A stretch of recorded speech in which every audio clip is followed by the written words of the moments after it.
All right, happy Wednesday.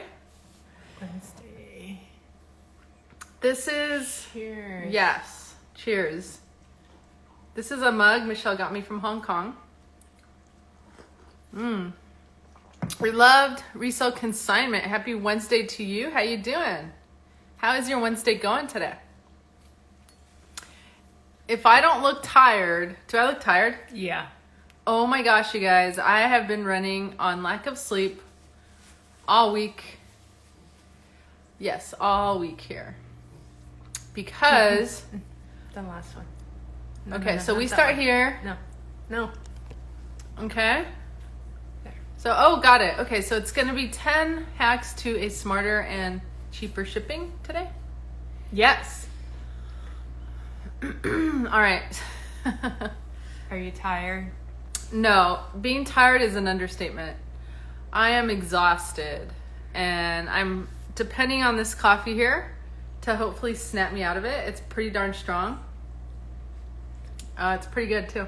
All right, so we figured shipping can be tricky, and a lot of people actually watch our videos about shipping. We thought it would be good to share some hacks to a smarter and cheaper shipping. That's right. So let's get started. So I'm going to ask you the question.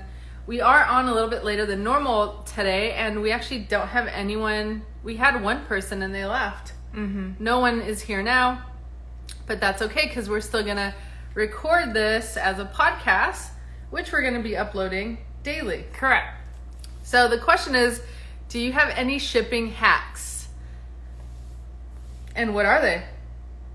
Mine Do you have any shipping hacks? Yeah, and what are yours? Mine is certainly the RESIZER, which we're going to talk about. Okay. You? Well, what is a resizer? Oh, a RESIZER is a tool where you can downsize your box, which we're going to share with you. Yep, make it smaller.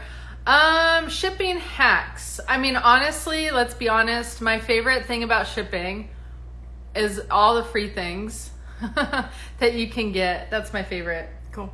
Like, I'm excited that you can get free boxes from USPS. You know, you can get free shipping labels from them. I don't know if you want to try to do that sometime. We haven't ordered them yet. Rollo. But we pay for that though. But you could probably use Rollo and the free I'll check it out. and the free USPS labels as well. Okay, I'll check it out. So I want to try those. And then they also have these stickers that are fragile stickers.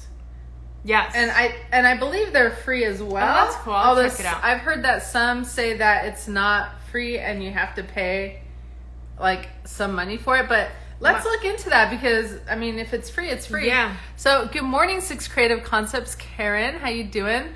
How you doing today? You're the only one here, so we appreciate that. Oh, okay. So we have another person that just popped in. Good morning, Mila Shop Boutique. We're talking about some shipping hacks. How is your arm doing, Karen? And how are you and your other fur baby doing today? All right. So shipping hack number 1, pack as small and as light as possible. So this is something new for me too. Did you know that if you pack a large pillow, it can cost more to ship than a 25-pound dumbbell? So the smaller it is, the cheaper your shipping cost is. It's not necessarily the lighter. And Isn't that crazy? Yeah, and so number 1 is wrong. Pack as small and as light as possible. No, it's more pack as small as possible. Yeah. So in other words, the weight doesn't matter. That's true. Right? Good point. So, well, that's what you just said. As possible. So if the dumbbell is as light as it can be, you know what I mean? Oh, I get it. Yeah. So if the dumbbell is light, but the dumbbell's not light though. I know. Never mind. Okay. So no, but honestly, I think the light part, it can matter sometimes, but sometimes it doesn't matter because they have flat rate boxes. Like USPS has flat rate boxes, which means you can put whatever fits in the box. So if you want to put rocks in there, you can. And it's not going to change the shipping price. That's true. Right? If you want to put rocks in there. Or weights.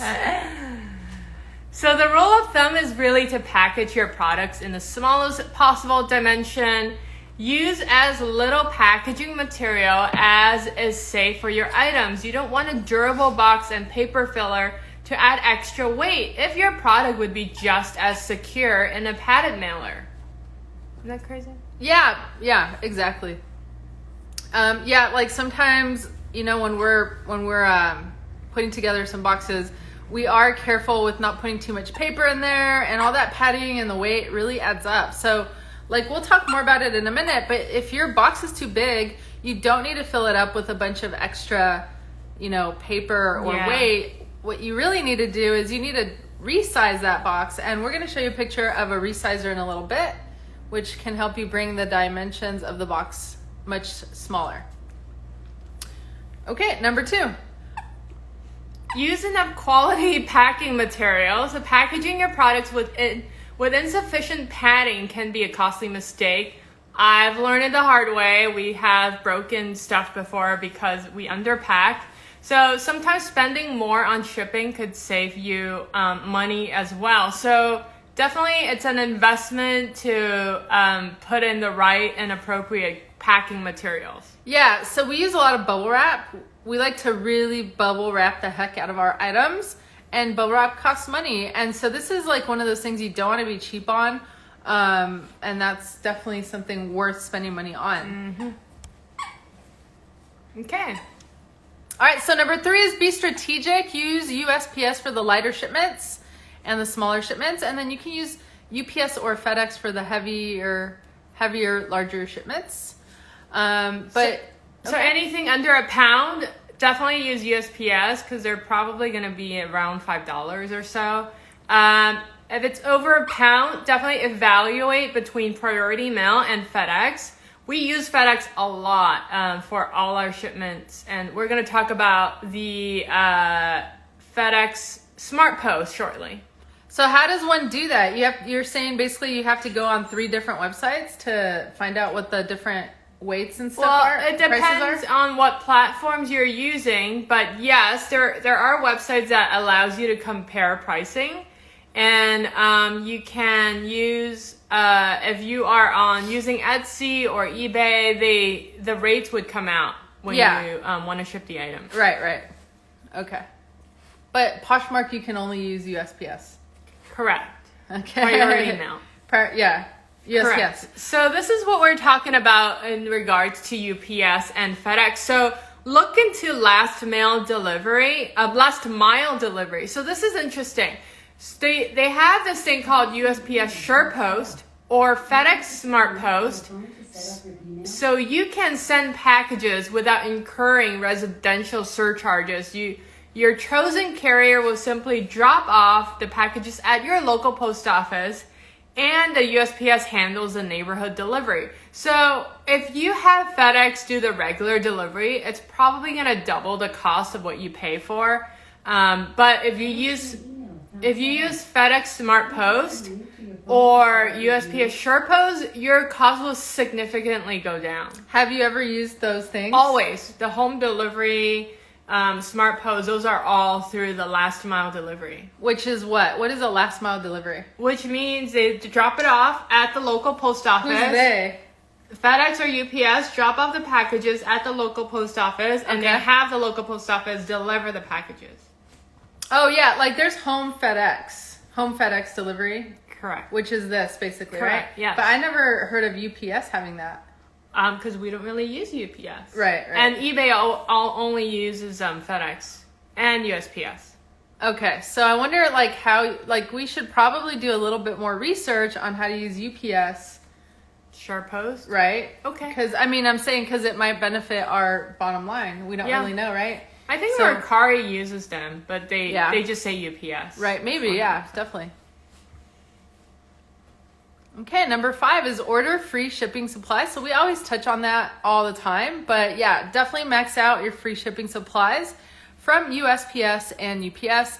Now, FedEx, what kind of free shipping supplies do they offer, if any? If you use FedEx for shipments, ground shipping, or express, they offer particular shipping supplies that you can pick up.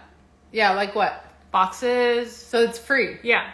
So, but only for that one shipment that you're shipping with them, or like you could go like USPS. You can grab them and take it with you. Yeah, you can. Oh, you can? Yeah. So why haven't we done that? Because they're too small for our big packages. So they only have small boxes? Yeah. Good morning, Ria Cells. Happy Wednesday to you. Okay, so that would be interesting to put some pictures of next time. Number 6. So know your boxes. This is super interesting. So standard size boxes help you save money. All the carriers have size limits. So when you go over those limits, you could pay a lot more for shipping. So I have an example. So for priority mail, I don't know if you guys know this. USPS has a maximum box size of 12 by 12 by 12. If you go over that size, you're going to pay this what's known as balloon pricing, or possibly dimensional weight pricing, which is significantly higher. So if possible, squeeze it into a 12 by 12 by 12 to save a lot of money. We have an example here. For example, a 2-pound package traveling from Los Angeles to Washington, D.C. would be $9.97 via priority mail for a 12 by 12 by 12. If it's 13 by 12 by 12, it'll cost you $32.95 via priority mail. So know the size of your boxes. Even that 1 extra inch puts the box into this balloon pricing. Is that crazy? Well, it's crazy. And then it's also like if you're doing free shipping, it's going to come out of your pocket, which is like really sad. Exactly. You know? And so Ria Cell says, I didn't know this. The subject is where I need education. Yes, feel free to ask any questions. We're also kind of learning ourselves, as you've seen, on this stuff as well. But yeah, so that's where I would just take the RESIZER, or, I mean, the priority mail, that's with USPS. I would probably look into alternative solutions, right, like check out FedEx or something. But it's so crazy. It's just 1 inch. Correct. Insane. Yes. All right. So 7, packaging QC checklist. Yes, a QC checklist is important. Get the item to the buyer in the same condition it is in when you ship it. That's the goal. That's the goal, is to get the item to the buyer in the same condition. Unfortunately, we have not been able to 100% do that. We are definitely still learning. So prevent the item from being bent, broken, or bumped around, causing damage. Fill the entire box. So basically, like when you put an item in a box, you want to make sure that you package it in a way that if somebody throws it from like 3 or 4 feet, you have all the security that nothing is going to happen to that item. If you're nervous at the sound of that, then that means probably you have to go back and repackage your item. Do not send it out.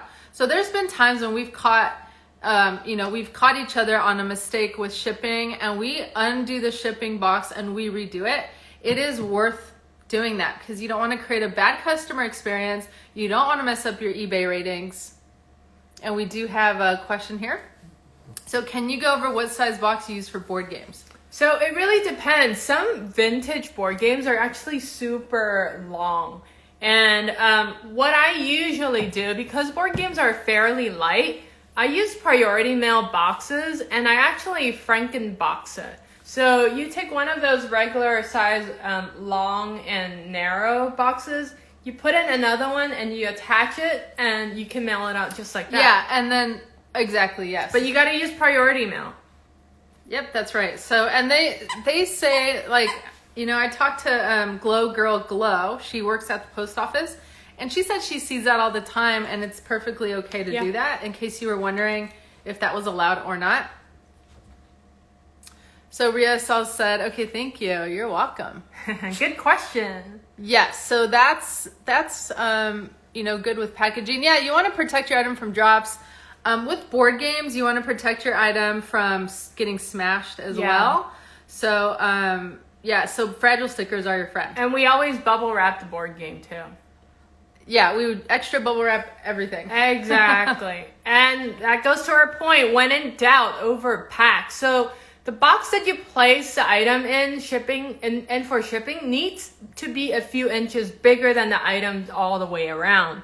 So this will allow you to use packing materials to protect your item inside the box without having too much or too little. So if the box that your item barely fits into also is not a good idea because it limits the amount of protection packaging that you can use to protect your item. So the small box alone does not offer much protection. So you really need to wrap it around, making sure it has enough space inside the box. Good morning, A Reseller's Passion. We're talking about shipping today. Yeah, like I do like to have a little bit of cushion. I don't want my item to be like right underneath the cardboard. Cardboard's kind of flimsy. Like you can stack things on top and it's, you know, going to guarantee a break. We've been packing large electronics like televisions, and we've been using heavy duty boxes, which have been really nice.